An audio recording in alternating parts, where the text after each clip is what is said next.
Let's take you live to Sydney now. Anthony Albanese is taking questions. Dutton spoke to the referendum working group twice, and on none of those occasions did he take the opportunity to say these are the words that should be changed. Peter Dutton said that he would make an announcement after the committee that's been established to consider that legislation reported in 6 weeks' time. But we had a by-election in Aston on Saturday, and yesterday's hasty bringing together of their caucus was, as Peter Dutton himself said on Saturday night, in a moment of honesty, everything that is driving his key performance indicator is just one: holding the Liberal Party together.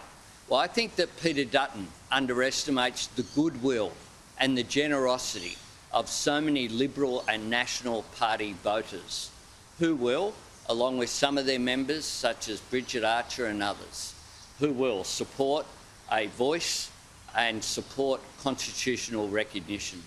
Is the success of the Voice now a test of the leadership of both major parties? No, the important thing is here, and I noted Susan Ley in her introductory comments yesterday mentioned me more than 10 times, and Peter Dutton spoke about me.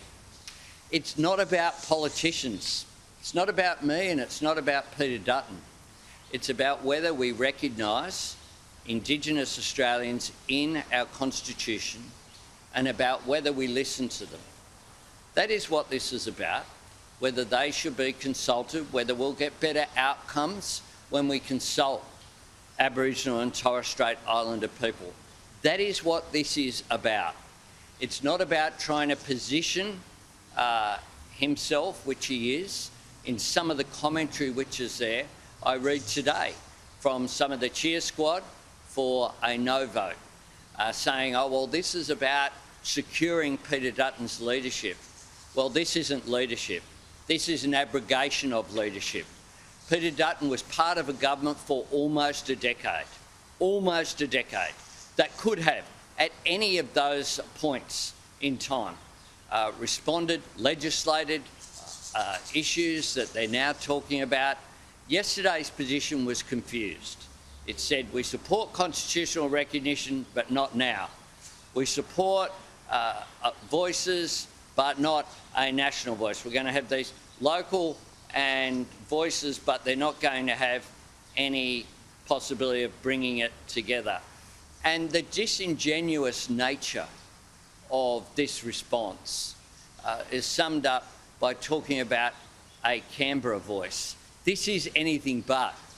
This is an opportunity for Aboriginal and Torres Strait Islander people to have a voice to Canberra. This is about doing things with Aboriginal and Torres Strait Islander peoples, not to them and not for them, because we know that hasn't worked for 120 years. So I'm still very optimistic that the Australian people, who we will give the opportunity to vote between October and December this year, this is about them. Peter Dutton will have one vote. I will have one vote, but so will every Australian. And this is about whether we as a country can be optimistic, can be enlarged, can come to terms with the fullness and richness of our history, can express our pride in sharing this continent with the oldest continuous culture on earth, or whether we shrink in on ourselves. This is a divisive position that Peter Dutton has taken. This is opportunistic. They have opposed just about every piece of legislation that's been before the Parliament, and now they're shrinking further into negativity with their opposition to what is a gracious and generous offer.